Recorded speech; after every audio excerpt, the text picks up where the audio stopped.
Este programa es una presentación de Iglesia de Cristo, Ministerios Alfa y Omega, Nueva York, proclamando el que es, y que era, y que ha de venir, el Todopoderoso. Capítulo 14 del Evangelio de Juan, como un pequeño resumen. ¿Sabe usted de que a partir del capítulo 13, bueno, realmente la mitad del 12 en adelante, comienza una administración directa a los discípulos? El Señor ya no se está dirigiendo a las multitudes o a los discípulos en general, sino que es una administración directa a los 12 discípulos, que eran los 12 que Él llamó específicamente, porque les iba a encargar que ellos fueran las columnas, los pilares, los encargados de poder transmitir ese evangelio a todo el mundo, lo cual fue la orden, la comisión: ir por todo el mundo y predicar este evangelio a toda criatura. En estos últimos días, ya en este caso las últimas horas del ministerio del Señor Jesús, está aprovechando estos minutos para poder dejar en el corazón de ellos una última administración, unas palabras últimas. Nosotros sabemos muy bien que las palabras del Señor no eran solamente palabras, sino que eran transmisión de su espíritu, porque dice que las palabras eran espíritu y eran vida. Las palabras que yo os hablo, dijo, son espíritu y son vida. Entonces el Señor está aprovechando estas horas para poder transmitir, permear en ellos, imprimir en ellos realmente cuál es el corazón, el sentir realmente del por qué ellos van a predicar el evangelio. Por eso vemos que una de las administraciones finales en el capítulo 13 es la administración de la demostración del amor como una base para lo que es el evangelio. Una iglesia carente de amor, una vida cristiana carente de amor, es una vida que está sin el fundamento. Si no hay un verdadero amor hacia Dios, obviamente, pero se va a manifestar ese amor hacia Dios en un amor hacia el prójimo, en un amor hacia la humanidad, en un amor a los hermanos, en un amor a los vecinos, en un amor al entorno donde nos movemos. Si no hay eso, entonces el fundamento de la vida cristiana está, como dice en inglés, shaky, está mal, no está sólido. Y obviamente nosotros al conocer nuestra vida y ver que eso no esté bien sólido, lo que nos queda es pedirle al Señor que solidifique eso en nosotros. Porque si realmente amamos a Dios, debemos, la Biblia es muy clara sobre eso, no voy a ir otra vez al respecto sobre eso, pero es muy claro, no podemos decir que amamos a Dios y aborrecemos al hermano. Eso no es, lo que la Biblia dice es, si amamos a Dios vamos a amar al hermano. Y no es porque lo merezcamos, no es porque nos lo hayamos ganado. Hermano, usted debe de amarme, yo debo de amarlo, porque la palabra de Dios así lo dice.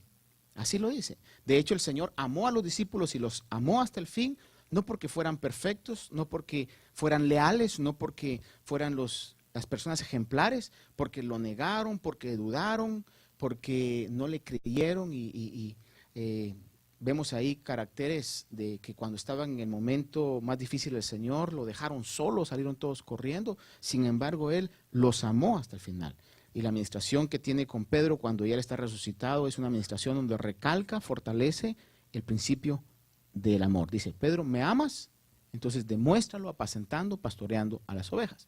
Es decir, que el Señor está en esos momentos recalcando, tomando la importancia que este fundamento y los fundamentos tienen. Y en el capítulo 14 del versículo 1, bueno, vamos a llegar primero Dios vamos a ver a dónde llegamos hoy. Quizás al versículo 8 por ahí, pero desde el versículo 1 comienza el Señor diciéndoles, versículo 1 dice: no se turbe vuestro corazón, creed en Dios, creed también en mí. No estaba el Señor asumiendo, o no les dice el Señor, por si acaso su corazón está turbado. No, el Señor sabía muy bien cómo estaban, ellos estaban turbados. Y quizás la turbación más grande era, o iba a venir, cuando ellos se dieran cuenta de que quien le había entregado al Señor era Judas. Y quizás en este momento ya lo sabían, por lo que el relato lo dice, a lo menos los cercanos a él, cuando Juan le pregunta, Señor, ¿quién te va a entregar? Y le dice, con quien yo moje el bocado de pan. Y entonces, saber de que uno de los que estaba con ellos, es más, el hombre de confianza que tenía la bolsa del dinero, era el que lo iba a entregar. Eso iba a causar una turbación en el corazón y más la manera en que lo iban a ver como alguien indefenso, que no se defendió, que estaba desfigurado, que estaba burlado. Hermanos, iba a traer una turbación en el corazón. Y entonces el Señor viene y aprovecha estos minutos finales y les dice, no se turbe vuestro corazón. Creéis en Dios, y eso el pueblo de Israel no tenía ningún problema con creer en Dios. Y sabía que Dios era poderoso de abrir mares, de abrir ríos, de hacer que cayera pan del cielo. Y entonces le dice, creéis en Dios o creed en Dios, creed también en mí. Era parte de la administración. Creed en Dios, creed también en mí. Recuérdese que el Evangelio de Juan tiene el objetivo de poder, por lo que nos relata el Evangelio de Juan, creer en Jesús como el Hijo de Dios, como Dios mismo. Entonces les dice, creéis en Dios o creed en Dios, creed también en mí. Obviamente el Señor estaba percibiendo esa turbación que estaba en ese momento y se iba a hacer mayor más adelante. Pero luego en el verso 2 comienza a darles algo más, una razón real, le repito, una razón real por la cual creer en Jesús y por la cual creer en el Evangelio. Y es una razón que es una realidad bíblica y dice, en la casa de mi Padre, verso 2 y verso 3, leemos, dice, en la casa de mi Padre hay muchas moradas. Si no fuera así, os lo hubiera dicho, porque voy a preparar un lugar para vosotros. En otras palabras, no me van a matar, no voy a estar muerto, y cuando resucite no voy a regresar y me voy a olvidar de ustedes. No me van a ver, no van a poder ir conmigo, pero voy a hacer un trabajo, y el trabajo es, voy a preparar lugar para vosotros. Para que donde yo esté, lo dice en otra escritura, pero ahí en el verso 3 dice, y si me voy y preparo un lugar para vosotros, dice, vendré otra vez y os tomaré conmigo, para que donde yo estoy, vosotros también estéis. O estéis también vosotros. Le digo que esa es una verdad que la palabra nos lo dice. Aquí obviamente no está hablando de la segunda venida. La segunda venida va a ser cuando el Señor venga glorioso, donde todo ojo le va a ver, a instaurar, a comenzar el reino del milenio. Y en el nombre del Señor creemos que nosotros vendremos con Él también. Pero antes de eso viene lo que se conoce como el arrebatamiento, o como el rapto, como usted quiera llamarle, donde la iglesia va a ser arrebatada en las nubes con el Señor Jesús, donde se van a celebrar las bodas del Cordero, donde se va a realizar algo que se conoce como el tribunal de Cristo, donde van a pagar a los salvos, a los arrebatados, van a galardonar a los arrebatados. Y luego de que mientras en los cielos están pasando las bodas del Cordero, en la tierra va a haber una tribulación como nunca antes ha habido. ¿Cuándo va a ser el arrebatamiento? No se sabe. Las posturas más relevantes es inmediatamente antes de la tribulación, o en medio de la tribulación, o en un momento entre esos dos aspectos, pero no sabemos. El punto que sí sabemos es que debemos prepararnos para ser tenidos por dignos y ser arrebatados con el Señor. Entonces, cuando el Señor está hablando a los discípulos, les dice, no se turbe vuestro corazón, crean en Dios, yo me voy a preparar lugar para vosotros, pero cuando yo venga los voy a tomar a mí mismo.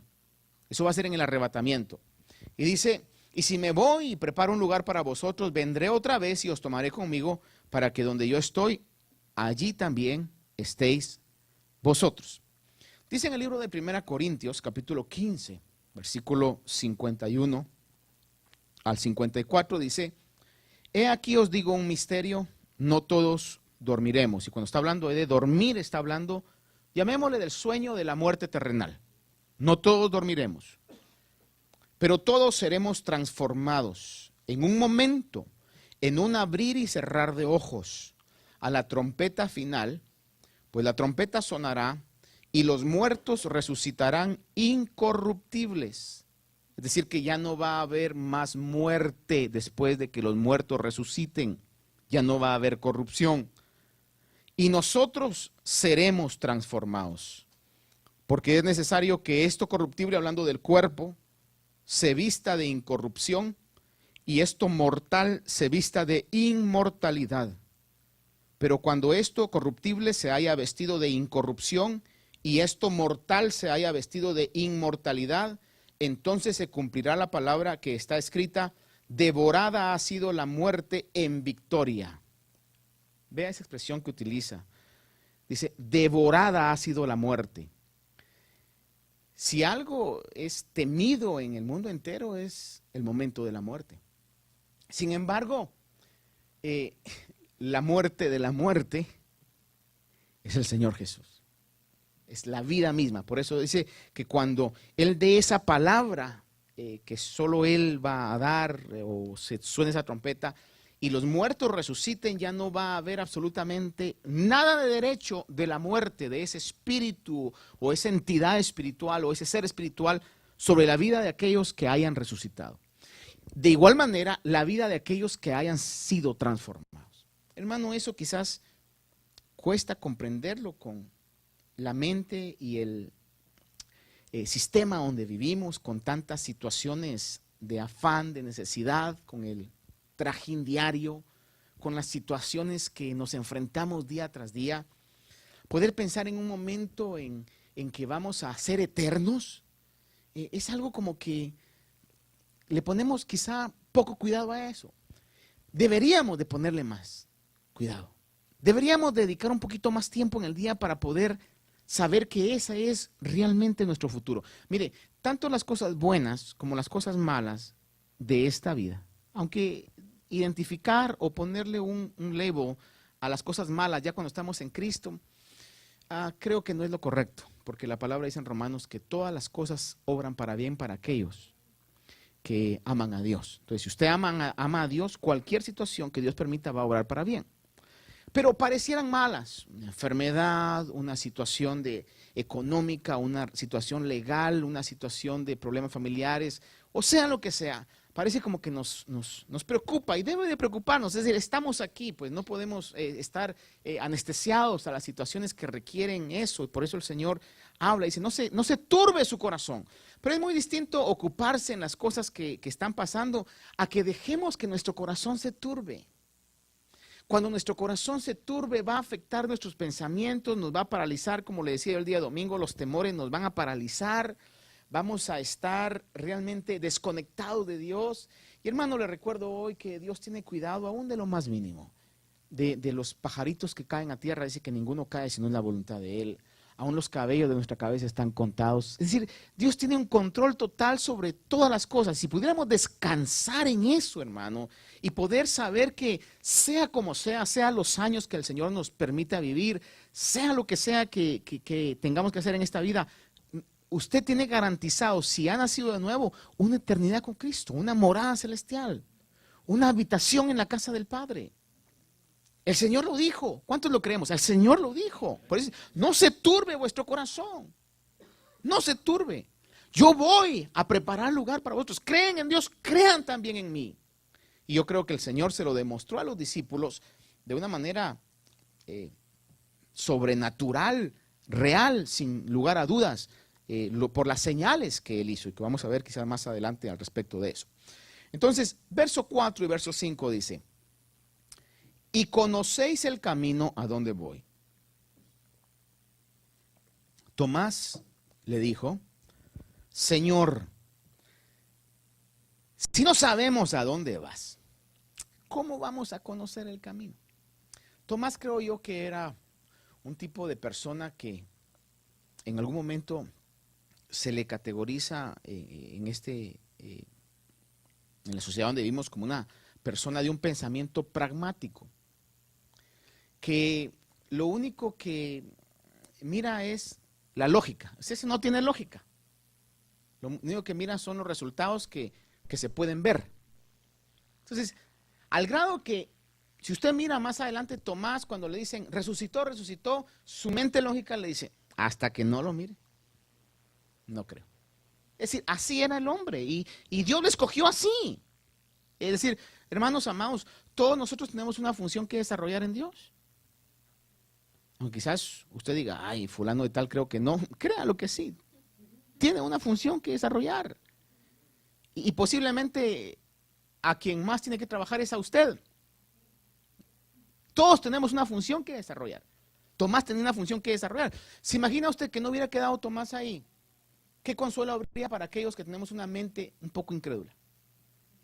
En las primeras de cambio de incredulidad, y más si viene uno de esos hermanitos que tiene la función de Espíritu Santo, de redarguir de pecado, ¿ah? Dijera, incrédulo, ¿cómo usted no cree? Mejor váyase al mundo, si usted no tiene fe. Pero sin embargo quedó Tomás ahí, una persona que estaba dudando de Jesús mismo, y a pesar de eso tuvo un ministerio que desarrolló y murió por la causa del evangelio, que estuvo más adelante identificado totalmente con el Señor. Y Tomás le dice, espérate, wait a second. Si no sabemos a dónde vas, o sea, la lógica que pone es, si no sabemos a dónde vas, ¿cómo vamos a conocer el camino? Es decir, le está poniendo esa situación ahí. Ahora, fíjese que de una u otra manera, por eso le digo, la turbación nos enceguece. ¿Alguna vez usted ha estado turbado en su mente, que está paralizado, ya sea por una buena noticia o ya sea por una mala noticia, pero todos sus sentidos como que colapsan en algún momento? O dígame usted si las buenas noticias no lo colapsan. Al momento le pueden dar una buena noticia y se queda usted como, pero di algo, ¿no le dicen? Pero di algo. Y usted dice, espérenme, porque todavía como que la noticia llegó a mi corazón, pero no ha llegado todavía a que la asimile. Y eso es bonito, ¿verdad? Así, y también una mala noticia. Hemos recibido malas noticias y eso lo paraliza a usted. En el caso de la turbación, fíjese que ellos están en esa situación que no entienden, quizás, y entonces ellos sabían el camino, por eso el Señor no les dijo ahí, y conoceréis, y vosotros conocéis el camino. Pero estaban en una situación comenzando desde la entrada de Jesús a Jerusalén, donde todos lo estaban ovacionando como rey, donde en la mente de ellos seguramente dijeron, en este momento Jesús se levanta, nos rebelamos contra Roma, pero no, el Señor calma todo, se lo lleva a los 12 a un aposento alto y ahí comienza a ministrarlos. Entonces están diciendo, bueno, ¿qué espera él para tomar acción? Porque ellos pensaban que el Señor iba a instituir el reino en ese momento. Entonces, en medio de todos esos pensamientos, aunque ellos conocían el camino, el Señor se los tuvo que recordar. Aún fíjese, cuando Jesús resucita, dice la palabra en el capítulo 24 de Lucas, versículo 13, Lucas 24, 13, que se encuentra a dos de estos discípulos que van caminando a una aldea llamada Emaús. Lucas 24, del 13 al 16, dice, y he aquí que aquel mismo día, dos de ellos iban a una aldea llamada Emaús, que estaba como a 11 kilómetros de Jerusalén. 11 kilómetros vendrían siendo, ¿qué? Alrededor de 5 millas más o menos. Caminando, toma un buen tiempo, ¿no? Y ellos van caminando con Jesús y en medio de todo eso, dice que conversaban entre sí de todas estas cosas que habían acontecido, es decir, de la crucifixión y de lo que había pasado en Jerusalén con la persona del Señor Jesús. Dice que conversaban entre sí acerca de todas estas cosas que habían acontecido. Y sucedió que mientras conversaban y discutían, Jesús mismo se acercó y caminaba con ellos, pero sus ojos estaban velados para que no le reconocieran. Jesús está caminando con ellos y no lo conocen. Y sigue caminando con ellos, el relato más adelante lo dice, sigue caminando con ellos, se hace oscuro, están compartiendo una comida y hasta que el Señor parte el pan, se le abren los ojos a ellos y lo reconocen. Es decir, porque estaban en una situación mental, emocional, que los había hecho su visión estaba nublada y no podían recordar realmente lo que el Señor ya les había dicho. Miren, hermanos, queridos, la vida cristiana es una vida de un encuentro con Dios diario. Obviamente, si nosotros no lo buscamos, pues Él no se va a forzar. Dios no se va a forzar a su vida. Ya tuvo misericordia de todos nosotros cuando se reveló para salvarnos, pero de ahí en adelante debemos de tomar nosotros una acción. El libro de Santiago dice, acercaos a Dios. ¿Y cómo dice el verso? A ver, repítalo, acercaos a Dios y Él se acercará a vosotros. Es decir, ¿quién tiene que dar el paso de acercarse primeramente? Nosotros. Usted se acerca a Dios y Dios se va a acercar a usted. Con todas nuestras debilidades. Nos acercamos, Señor, tú me conoces, tú sabes quién soy, pero vengo aquí y me acerco, Señor. En esos 5, 10, 15 minutos diarios. Y permítame repetir la palabra, diarios. Diarios. Yo sé que a lo menos unos 10 minutitos usted puede sacar de su tiempo para acercarse con Dios. Decirle, Señor, aquí estoy. Permíteme en este día poder conocerte, conocer algo más de ti. Revélate en mi trabajo, revélate en mis estudios, revélate en la situación que yo voy a estar trabajando. Revélate, Señor. Y Dios, cuando nosotros hacemos eso, estoy seguro que se va a revelar. Y cada una de esas revelaciones de Dios, cada una de esas cosas, van haciendo que nosotros conozcamos más a Dios. Pero la problemática en que vivimos a veces nos hace olvidar esas experiencias. Y a veces nos olvidamos de las grandes cosas de las cuales Dios nos ha sacado. Ahora, por un momento déjeme preguntarle esto.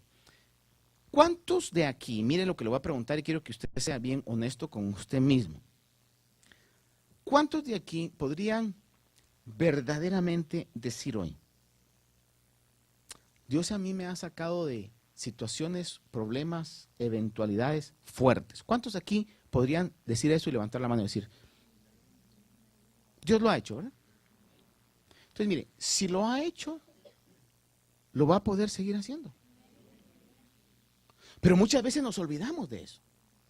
Nos olvidamos de la que ya Él ha hecho o de lo que Él ya ha dicho.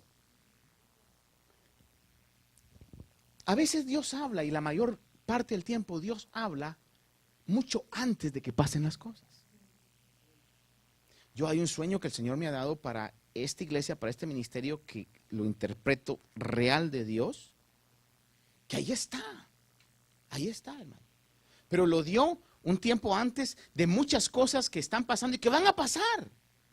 Pero ahí está. Y cuando a veces en medio de cualquier confusión, el Espíritu Santo sin duda alguna me lo recuerda. Porque esa es la función del Espíritu, que nos iba a recordar lo que el Señor nos había dicho. Porque humanamente tendemos a olvidar.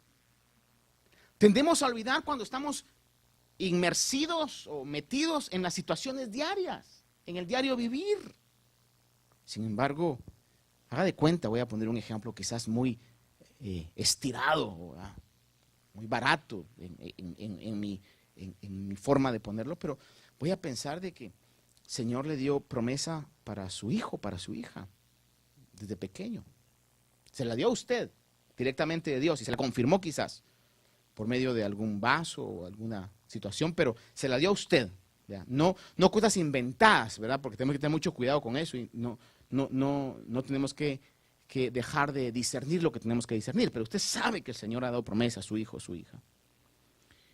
Y de repente pasa el tiempo y usted se da cuenta que desde la escuela, de que usted lo ha llevado, son puros reportes negativos, que su hijo habla mucho, que su hijo juega mucho, que su hijo... Y usted dice, es el hijo de la promesa, es la hija de la promesa. Pero anda, quizá el otro año cuando le cambien maestra y la otra maestra, peor. Dígame usted si no se turba el corazón o la mente de una mamá. Y es ahí donde entra la unción del Espíritu, es decir, recuerda mi palabra, recuerda la promesa, recuerda lo que yo he dicho. Por eso el Señor le dice, vosotros conocéis el camino, pero Tomás, ¿cómo vamos a conocer el camino? ¿A dónde vas? Perdón. ¿Cómo vamos a conocer a dónde vas? Si ni siquiera conocemos el camino, porque estaba bloqueado en su mente. Y es una realidad que vivimos nosotros. Verso 6, entonces, el Señor les dice, Jesús les dijo, les recuerda una vez más, les recuerda, yo soy el camino y la verdad y la vida, y nadie viene al Padre si no es por mí. Porque las moradas iban a ser en la casa del Padre. Fíjese que este es el sexto yo soy que el Señor dice en el Evangelio de Juan. El primer yo soy lo dice en el capítulo 6:35, donde les dice, Jesús les dijo, yo soy el pan de vida, el que viene a mí no tendrá hambre y el que cree en mí nunca tendrá sed. Segundo lo dice en el 8:12, cuando les dice, Jesús les habló otra vez diciendo, yo soy la luz del mundo. En el 10:7 les dice el tercero, Jesús les dice, en verdad les digo, yo soy la puerta de las ovejas. El cuarto en el 10:11, cuando le dice, yo soy el buen pastor, y le recalca, el buen pastor su vida da por las ovejas. El sexto es el que estamos, o no, lo dice en el 11:25, donde dice, yo soy la resurrección y la vida. Y aquí les está diciendo, perdón, el quinto fue la resurrección y la vida, y el sexto fue el que leímos ahorita en el capítulo 14, y el séptimo que marca en el Evangelio de Juan es cuando les dice en el 15:1, yo soy la vid verdadera. 7, yo soy, que queda establecido ahí. Es decir, es el pan de vida, la luz del mundo, también es la puerta de las ovejas, la resurrección y la vida, el buen pastor, la vid verdadera. Pero en este caso, en el capítulo 14 está diciendo, yo soy el camino, la verdad y la vida. Y recalca algo muy importante que no podemos olvidar, Y de una u otra manera tenemos que percibirlo, aceptarlo, creerlo y compartirlo. Dice, y nadie, no one comes to the Father but through me. Nadie viene al Padre sino por mí. No importa cuántos seguidores haya tenido y tenga todavía el día de hoy el concepto de Buda. No importa cuántos seguidores hayan en el islamismo, levantando a la persona de Mahoma y adorando a su Dios Alá. No importa cuántos seguidores hayan en diferentes religiones en el mundo, y pueden ser contados por miles. La Biblia dice, nadie llega al Padre sino solamente a través de Jesús. Demostró los hechos para poder decir eso. Nadie más ha hecho las obras que el Señor ha hecho. Nadie más ha dejado un libro, como lo es la Biblia, tan exacto proféticamente, que al ver el cumplimiento de lo que en la Biblia quedó escrito cientos de años atrás, podemos darnos cuenta que eso solo Dios lo pudo hacer, porque solo Dios puede predecir el futuro. Cuando vemos el cumplimiento en tiempo, en lugar y en tanto detalle importante de la persona de Jesús, que fue profetizado cientos de años atrás, nos damos cuenta que eso solamente lo pudo hacer Dios. Y Jesús dijo, nadie viene al Padre si no es a través de mí. Y dijo, yo soy el camino. Y también añade la verdad y la vida. Jesús es el camino a Dios porque Jesús es la verdad de Dios. Dice la Escritura en el 1:14 de Juan, comienza el Evangelio de Juan diciendo, el Verbo se hizo carne y habitó entre nosotros y vimos su gloria, dice, gloria como del unigénito del Padre, dice, lleno de gracia y de verdad. En ese bebé, en ese momento estaba la verdad eterna, la verdad que gobierna todo el universo, estaba en los labios de Jesús. Aun cuando él termina su ministerio, está enfrente de Pilato y Pilato le está preguntando, ¿eres tú el rey de los judíos? Él le dice, yo he venido para dar testimonio de la verdad. Jesús era el camino porque tenía la verdad de Dios. Y también Jesús es la vida de Dios. El 1:4 de Juan dice que en él estaba la vida y la vida era la luz de los hombres. Esa vida eterna que estamos hablando hoy se puede conseguir únicamente a través de Jesús. No hay nadie más que pueda dar vida eterna. En él estaba la vida y la vida era la luz de los hombres. El 3:15 dice que en él estaba la vida y la vida era la luz de los hombres. Lo recalca una vez más. Jesús es el único camino para llegar al Padre. En el capítulo 10 de Juan, versos 7 y 9 dice: entonces Jesús le dijo de nuevo, en verdad os digo, yo soy la puerta de las ovejas. Todos los que vinieron antes de mí son ladrones y salteadores, pero las ovejas no les hicieron caso. Yo soy la puerta. Si alguno entra por mí, será salvo, y entrará y saldrá y hallará pasto. La única puerta para la verdadera vida es el Señor Jesús. Él es la puerta de las ovejas. Mateo 7, del 13 al 14 dice: entrad por la puerta estrecha, porque ancha es la puerta y amplia es la senda que lleva a la perdición. Y muchos son los que entran por ella, porque estrecha es la puerta y angosta la senda que lleva a la vida, y pocos son los que la hallan. La única puerta para entrar a la vida eterna es a través de Jesús. Porque nadie llega al Padre si no es a través de Él. Lucas 13:24 dice: esforzaos por entrar por la puerta estrecha, porque digo que muchos tratarán de entrar y no podrán. Miren, esto es una realidad. Si usted dice: hermano, mire, realmente yo me estoy esforzando por obedecer a Dios. Qué bueno, hermano, y sigámonos esforzando. Sigámonos esforzando. La Biblia dice claramente: esforzaos por entrar por la puerta estrecha. El enemigo no quiere que usted y yo entremos. Hechos 4:12 dice: y en ningún otro hay salvación, porque no hay otro nombre dado a los hombres bajo el cielo en el cual podamos ser salvos.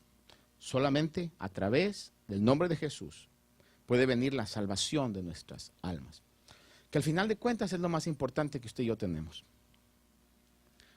Lo más importante que usted y yo tenemos no es su casa, no es su trabajo, no es las posesiones que pueda tener, sean muchas, sean pocas. Lo más importante, mire, voy a decir esto con mucho cuidado, ni siquiera es su familia. Lo más importante que usted y yo tenemos es la salvación eterna. Es lo más importante. Todo va a pasar. Lo que el Señor ha depositado en nuestro corazón, eso no va a pasar. Por eso la palabra de Dios es tan maravillosa, que dice que cuando un cristiano muere terrenalmente, dice que nos consolemos, dice el apóstol Pablo en una de las cartas a Tesalonicenses, dice, cuando habla, dice: pero la trompeta sonará y los muertos en Cristo resucitarán primero, y luego nosotros los que vivimos seremos transformados. Termina ese pensamiento diciendo: alentaos unos a otros con estas palabras. ¿Qué invento humano puede darnos vida eterna? ¿Qué cantidad de dinero puede comprarle un año más de vida? Ni siquiera salud. Sin embargo, por medio de la palabra del Señor, si la creemos, dice la Biblia, tenemos vida eterna. Por eso esa fe que tenemos, hermano, es lo más valioso que podemos tener. Es lo más valioso que podemos tener.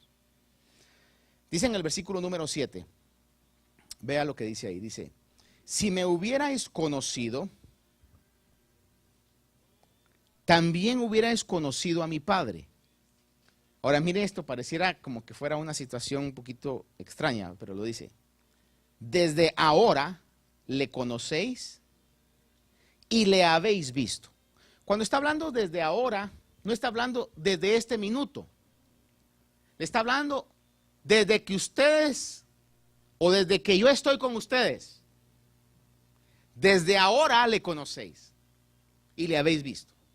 Ahora, lo que está diciendo el Señor es, en el verso 7, si me hubierais conocido al Padre. Está diciendo, esta palabra conocer, fíjese que es no solamente conocer, así como cuando usted y yo conocemos a muchas personas que nos la presentan y usted dice: oh, ¿qué tal? Mucho gusto en conocerlo.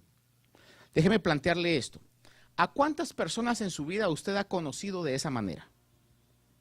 ¿100? ¿500? De miles para arriba, ¿no? ¿Cuántos gusto en conocerle ha salido de su boca en el transcurso de su vida? Ahora le pregunto, de esos, vamos a pensar 1000 que usted ha conocido en su vida, de esa manera, ¿de cuántos se recuerda? ¿Cuántas caras podría identificar? Para ponerlo más crítico, ¿cuántos nombres se sabe? Sin embargo, hay un grupo que ocupa un lugar en su corazón. Pueden ser 20, 30, los que tienen buena memoria, quizás 50, 100 y hasta 200, no sé. Pero hay un grupo que usted ha dejado que ocupen un lugar en el hard drive de su corazón. Que usted sabe su nombre, quizás sabe dónde vive, quizás sabe aspectos de su familia y de vez en cuando se recuerda de ellos. ¿Por qué?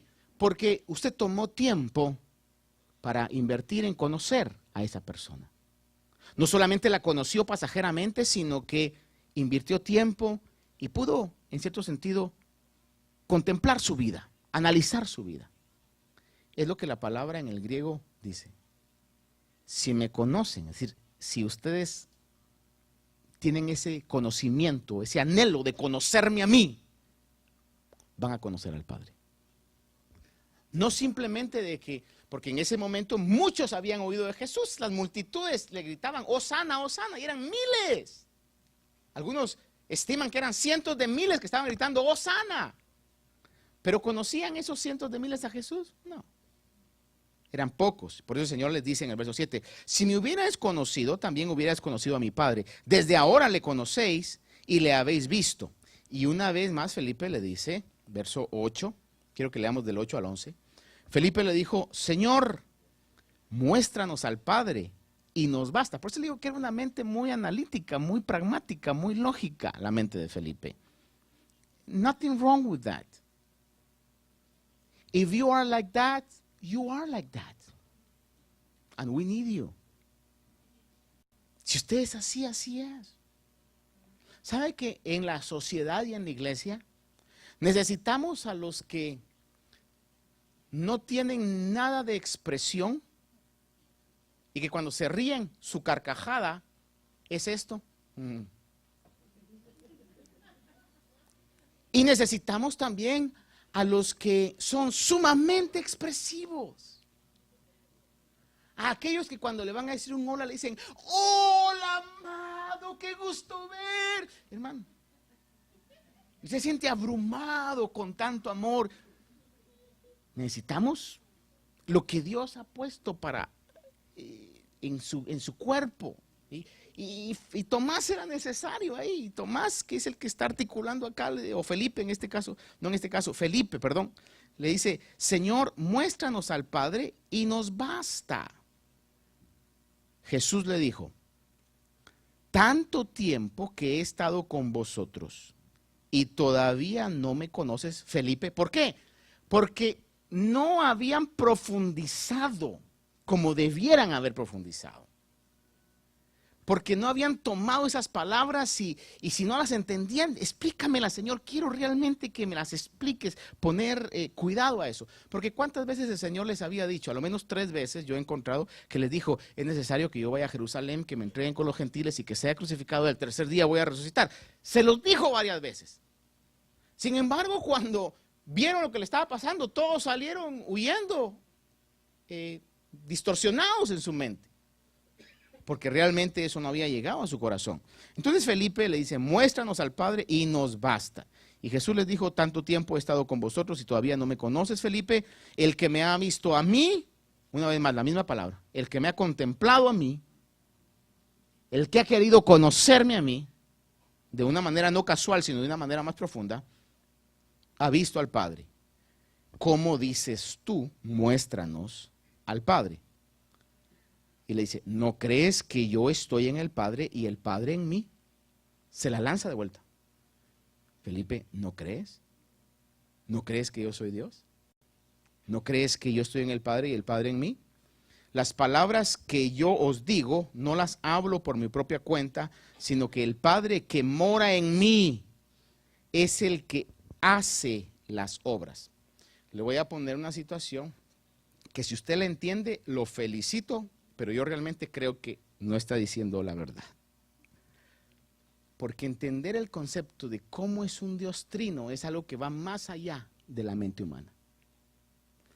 Pero le dice aquí el Señor, Jesús, dice, ¿No crees que yo estoy en el Padre? Mire, yo estoy en el Padre y el Padre en mí. ¿Cómo explicamos eso? Se lo voy a poner de esta manera. Usted y yo hoy estamos en la iglesia, ¿sí o no? Entonces, ¿puede estar la iglesia dentro de nosotros? Yo estoy en la iglesia, pero estoy hablando del edificio. Pero la iglesia no puede estar dentro de mí, pues. Porque o yo estoy en la iglesia, o la iglesia está dentro de mí. Es algo que no. Sin embargo, en el aspecto espiritual de lo que el Señor está diciendo, yo estoy en el Padre y el Padre está en mí. Y aparte el Padre, según Él les enseñó a orar, dice, Padre nuestro que estás ¿dónde? Entonces, ¿qué? ¿Dejó el cielo y se vino para acá? No, porque lo llena todo. He is God. Es Dios. Y entonces dice, el Padre está en mí, y dice, las palabras que yo las hablo es porque el Padre que mora en mí es el que hace las obras. Verso 11, creedme que yo estoy en el Padre y el Padre en mí, y si no creed por las obras mismas, porque hizo obras que garantizaban eso. Ahora, Dios manifiesta su poder obrando milagrosamente. Vea esto, cuando el Señor le dice, creed en las obras, es porque Dios manifiesta su poder obrando milagrosamente, no solamente por hacer milagros y que diga, wow, sí, qué poderoso es Dios, sino que el objetivo de cada milagro es que crean en Él. Lo más importante que nosotros tenemos es la fe en Dios. No me voy a cansar de repetirlo, quizás lo digo por mi vida. Lo más importante que tenemos es la fe en Dios. Todo va a pasar. La fe que tenemos, hermano, va mucho más allá de lo que pueda pasar. Por eso el Señor dice, si no creéis por mis palabras, creed por las obras, pero de una u otra manera crean. Lo importante es que crean. Ya sea que Dios los bendiga o Dios los discipline, crean. Y si la disciplina de Dios hace que surja fe dentro de ustedes, dése un aplauso a usted mismo, porque es lo más valioso que tiene. Si la bendición hace que usted crea, gloria a Dios, y la bendición no es lo más importante. Lo más importante es la fe que ha generado esa bendición. Si una etapa de enfermedad hizo que usted creyera, hermanos, gloria a Dios por la enfermedad, por el resultado de eso. Entonces, yendo más adelante, verso 12, véalo conmigo, dice, en verdad os digo que el que cree en mí, las obras que yo hago, él las hará también. Dice, y aún mayores, que éstas hará, porque yo voy al Padre. Es un versículo que en algún momento puede causar una mala interpretación. Ahora, solo le voy a plantear, el último milagro que el Señor hizo fue, aquí en Juan, es la resurrección de Lázaro. Un muerto después de 4 días en un estado de descomposición. Que la misma familia dijo, Señor, esto va a ser un desastre, ya llegue. Yo he visto en algún momento personas que han dicho que han visto resucitar muertos. Yo nunca he visto uno. Jamás he oído de alguien que haya resucitado a un muerto de 4 días. Muerto, bien muerto. Entonces, ¿cómo es posible que aquí diga que obras mayores que estas harán? ¿Sabe que la mayoría de serios comentaristas, hombres de Dios, en este caso estudiosos, lo que están diciendo es que mayores no tanto en poder, sino en extensión? Porque Jesús en todo su ministerio y con todo ese poder que tenía, no salió de una región pequeña en el Medio Oriente, de Israel. Sin embargo, mire usted hoy, a través de la tecnología, los medios de comunicación y los avances, hay predicadores que han predicado alrededor del mundo. Y han llevado el evangelio, que es lo más importante, a más gente que la que Jesús ministró. Digo, obras mayores que estas haréis. Y en el verso 13 y 14 dice, y todo lo que pidáis en mi nombre, y con esto quiero concluir, porque es otro verso bastante importante, que creo que requeriría un estudio de por sí mismo, pero hoy nada más se lo dejo en su corazón. Y todo lo que pidáis en mi nombre lo haré, para que el Padre sea glorificado en el Hijo. Si me pedís algo en mi nombre, yo lo haré. Ahora, ¿qué es pedir en el nombre de Jesús? Con eso quiero concluir. ¿Qué es pedir en el nombre de Jesús? Es simplemente decir cualquier oración, aunque sea una oración egoísta, aunque sea una oración equivocada, pero al final porque le dijimos en el nombre de Jesús, lo pedimos, amén, Dios nos lo va a dar. Usted sabe muy bien que no es así. La palabra claramente dice que pedimos a veces y no recibimos porque pedimos con intereses egoístas. Entonces, ¿qué es pedir en el nombre de Jesús? Mire, pedir en el nombre de Jesús significa pedir de acuerdo a la voluntad de Dios. Cuando usted pide de acuerdo a la voluntad de Dios y Jesús manifiesta la voluntad de Dios, entonces Dios se ve comprometido a hacer lo que usted está pidiendo porque está en su voluntad. Pedir en el nombre de Jesús implica pedir basado en lo que Jesús ha hecho y no en lo que nosotros hemos hecho. Confiando en lo que Él ha logrado. Y pedir en el nombre de Jesús implica buscar a que Dios sea glorificado. Muchas veces no recibimos porque lo que estamos buscando no es la gloria de Jesús, la gloria de Dios, sino nuestra propia exaltación. Aunque no lo digamos a veces, Señor, te pido esto, bendíceme. Pero ¿por qué quiere que lo bendiga? ¿Por qué quiere que lo sane? ¿Por qué quiere que lo prospere? ¿Por qué quiere que le abra esa puerta? ¿Para que Él sea glorificado? ¿O para que la gente se dé cuenta que usted también puede? ¿O para tener más recursos o libertades? Porque usted quiere usarlos no para la gloria de Dios, sino para su propio beneficio. Entonces, pedir en el nombre de Jesús no significa nada más que al final tirar ahí en el nombre de Jesús, sino es realmente pedir como Jesús estuviera pidiendo. Entonces, te lo pido identificándome totalmente con el corazón de Jesús. Por eso, una de las cosas que nos urge a nosotros en todo momento es decirle, Señor, yo quiero entender realmente cuál es tu corazón. Porque si yo vivo entendiendo cuál es tu corazón y cuál es tu voluntad, según lo que la palabra dice es, todo lo que usted pida, Dios lo va a hacer. ¿Por qué? Porque lo está pidiendo en el nombre de Jesús, como que Jesús lo estuviera pidiendo. Podemos pensar que en algún momento Jesús estuviera diciendo, te pido que me ayudes, Señor, y le demuestres a toda esta bola de impíos que yo soy buena gente, Señor, y que a todos los corran del trabajo menos a mí. ¿Se imagina usted a Jesús pidiendo eso? Sin embargo, Jesús sí pediría, ¿verdad? Señor, por aquel que me ha hecho daño, Señor, yo te pido que le perdones todo lo que me ha hecho, porque no sabe lo que hace, Señor. ¿Será que Jesús pidiera eso? ¡Ja! Pero que nosotros lo pidamos. Pero si lo pidiéramos, no nos extrañemos de que aún al más perdido, el Señor podría salvar y alcanzar. Y el único que sería glorificado en ese momento es el Señor Jesús. Amén. Padre bueno, en esta noche te doy gracias por la oportunidad que todavía tenemos hoy, Señor, de reunirnos para adorarte, para bendecirte, para cantarte, para orar, para buscar, Señor,